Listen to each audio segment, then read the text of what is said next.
दोस्तों आज हम एज ऑफ जॉनसन को कंटिन्यू करेंगे। अगर आपने एज ऑफ जॉनसन का फर्स्ट पार्ट नहीं देखा तो उसका लिंक आपको डिस्क्रिप्शन बॉक्स में मिल जाएगा। आज की वीडियो में मैं एज ऑफ जॉनसन को ख़त्म कर दूंगा। आज की वीडियो की शुरुआत हम लोग करते हैं ओलिवर गोल्ड स्मिथ से।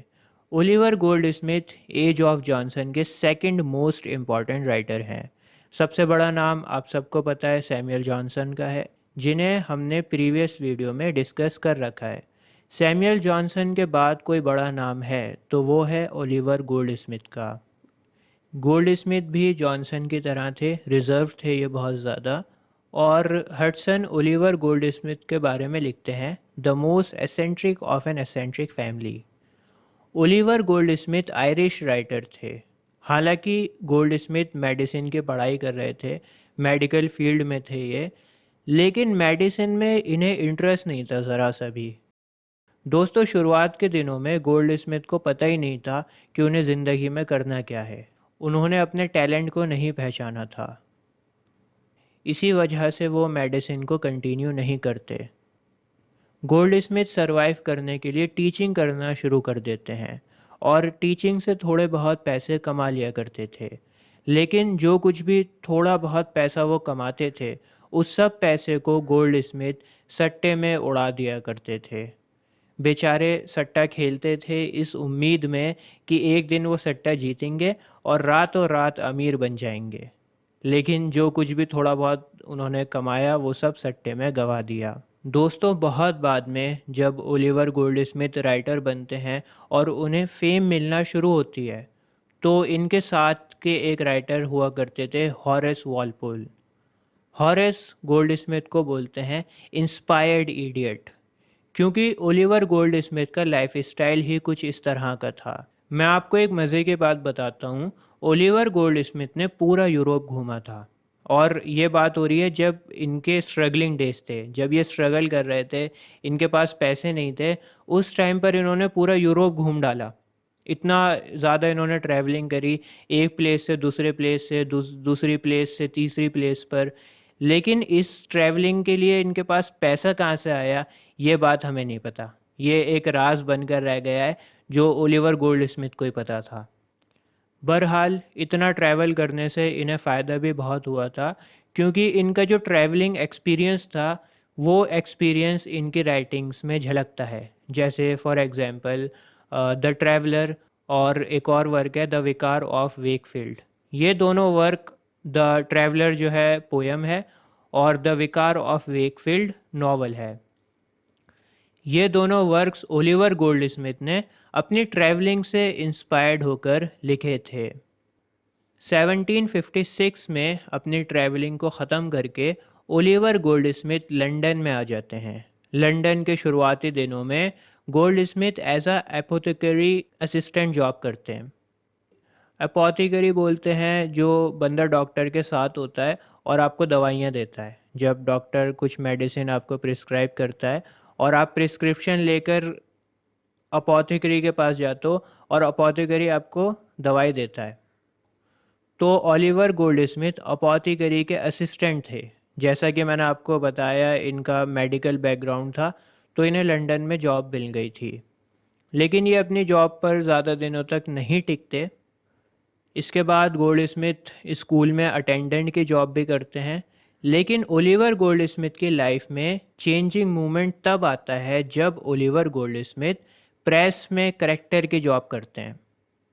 दोस्तों करेक्टर की जॉब करने से गोल्ड स्मिथ को राइटिंग से प्यार हो गया। पूरा टाइम उनका इसी चीज़ में जाता था।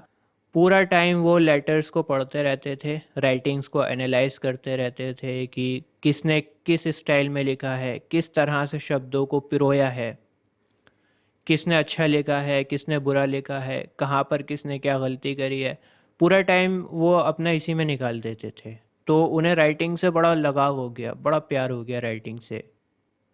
और 30 साल की उम्र में ओलिवर गोल्ड स्मिथ को समझ में आता है कि उन्हें ज़िंदगी में आखिर करना क्या है, और उसके बाद उन्होंने कभी पीछे मुड़कर नहीं देखा। हालांकि जब ओलिवर गोल्ड स्मिथ ने राइटिंग करना शुरू करी थी तो उनके शुरुआती वर्क्स बहुत ही फजूल थे और उन्होंने ओरिजिनल वर्क्स को बहुत ही बेकार तरह से कॉपी करने की कोशिश करी थी। लेकिन जैसे जैसे उन्हें एक्सपीरियंस हुआ, उनका कॉन्फिडेंस बढ़ा, तो उनके वर्क्स में आपको रैपिड इम्प्रूवमेंट देखने को मिलती है। फाइनली उनका मेजर वर्क पब्लिश होता है, द विकार ऑफ वेकफील्ड, 1766 में। और इस वर्क से ओलिवर गोल्डस्मिथ को फेम मिलती है क्योंकि ये वर्क बहुत पॉपुलर हो गया था। इसके बाद उन्होंने बहुत सारे एसेज लिखे और उन एसेज को नाम दिया the citizen of the world. Goldsmith को उनके दौर में दूसरे राइटर्स बिल्कुल पसंद नहीं करते थे और गोल्डस्मिथ का बहुत मजाक बनाया करते थे। लेकिन गोल्डस्मिथ को सपोर्ट करते थे सैमुअल जॉनसन, और इसी वजह से जितने भी राइटर्स थे वो पीठ पीछे मजाक उड़ाया करते थे। क्योंकि आप सबको पता है सैमुअल जॉनसन कितना बड़ा नाम है, तो अगर सैमुअल जॉनसन ओलिवर गोल्डस्मिथ को सपोर्ट कर रहे हैं तो हर कोई राइटर ओपनली पंगा नहीं ले सकता था। जो कुछ भी ये लोग बोलते थे राइटर्स, पीठ पीछे मजाक बनाते थे। हालांकि सैमुअल जॉनसन का भी बहुत मजाक बनाया, उन्हें भी लोग बिल्कुल पसंद नहीं करते थे। और सैमुअल जॉनसन खुद गोल्ड स्मिथ को बुली करते थे, लेकिन सैमुअल जॉनसन ने ये परमिशन किसी और को नहीं दी थी। दोस्तों, गोल्ड स्मिथ के वर्क्स बहुत ज़्यादा पॉपुलर हो रहे थे, और जाहिर है कि जब वर्क्स पॉपुलर होंगे तो फिर पैसा भी बहुत आएगा, पैसा भी बहुत होना चाहिए। लेकिन गोल्ड स्मिथ के साथ ऐसा कुछ नहीं था। गोल्ड स्मिथ जितना भी कमाते थे वो सब उड़ा दिया करते थे। उनके ऊपर बहुत ज़्यादा कर्जा हो गया था उनके लेविश लाइफस्टाइल की वजह से। और जब वो मरते हैं 1774 में, तो वो मरने से पहले अपना कर्जा नहीं चुका पाते। कर्जा चुकाए बिना इस दुनिया से चले जाते हैं। ओलिवर गोल्डस्मिथ का एपिटाफ सैमुअल जॉनसन ने खुद लिखा है। एपिटाफ बोलते हैं जो जब कोई मर जाता है ना, तो मरने के बाद कुछ चंद लाइंस उसकी तारीफ़ों में लिखी जाती हैं, उसको एपिटाफ बोलते हैं। दोस्तों, मैं यहाँ पर आपको बता दूँ, सैमुअल जॉनसन ने ओलिवर गोल्डस्मिथ का एपिटाफ तो लिखा था, बल्कि अपना खुद का एपिटाफ भी सैमुअल जॉनसन ने लिखा था। जॉनसन को जब लगने लगा था कि मैं ज़्यादा दिनों तक अब ज़िंदा नहीं रहूँगा, मेरा वक्त आ गया, बहुत करीब हूँ मैं मरने के, तो उन्होंने अपना एपिटाफ खुद लिख डाला था। ये बात मैंने आपको प्रीवियस वीडियो में बताई थी। तो जॉनसन ओलिवर गोल्डस्मिथ का एपिटाफ लिखते हैं। Oliver Goldsmith, a poet, naturalist, and historian, who left scarcely any style of writing untouched, and of all the passions, whether smiles were to move or tears, a powerful yet gentle master. Johnson, epitaph for Oliver Goldsmith. दोस्तों, Oliver Goldsmith ने theatre में भी काम किया है। हालांकि मैं आपको बता दूं, 18 सेंचुरी में थिएटर बिल्कुल भी पॉपुलर नहीं था, मैंने प्रीवियस वीडियोस में आपको बताया था। लेकिन ओलिवर गोल्डस्मिथ के दो प्लेस बहुत पॉपुलर हो गए थे, द गुड नेचर्ड मैन और she stoops to conquer. She stoops to conquer तो बहुत फेमस हो गया था, और बहुत से यूनिवर्सिटीज़ के सिलेबस में आपको ये ड्रामा मिलेगा। मैंने भी शी स्टूप्स टू कॉन्कियर पर सेपरेट वीडियो बना रखी है, अगर आप चाहें तो देख सकते हैं, लिंक मैं डिस्क्रिप्शन बॉक्स में डाल दूंगा। शी स्टूप्स टू कॉन्कियर ने ड्रामा को थोड़ी सी पॉपुलैरिटी दी थी और कॉमेडी को रिवाइव करने की कोशिश करी थी, क्योंकि 18 सेंचुरी में फजूल के बेकार ड्रामा लिखे जा रहे थे। 18 सेंचुरी के ड्रामेटिस्ट को पता ही नहीं था कि ह्यूमर किसे कहते हैं। लेकिन गोल्डस्मिथ बाकी सभी ड्रामेटिस्ट से अलग थे। उन्होंने 18 सेंचुरी के राइटर्स को बताया है कि ह्यूमर आखिर कहते किसे हैं। दोस्तों, अब हम कुछ और राइटर्स के बारे में बात कर लेते हैं। मैं आपको बता दूं, 18 सेंचुरी में ऑडियंस हिस्ट्री को जानने में बड़ा एक्साइटेड थी, बड़ा इंटरेस्टेड थी। हिस्ट्री को डल और बोरिंग बिल्कुल नहीं समझा जाता था, बल्कि लोग बड़ा एक्साइटेड थे अपने एंसेस्टर्स के बारे में जानने के लिए। एंसेस्टर्स बोलते हैं पूर्वजों को। कुछ वर्क्स मैं आपको बताता हूँ। डेविड ह्यूम की history of England, William Robertson की history of Scotland, history of Charles fifth, history of America, और एडवर्ड गिबन की history of the decline and fall of the Roman empire.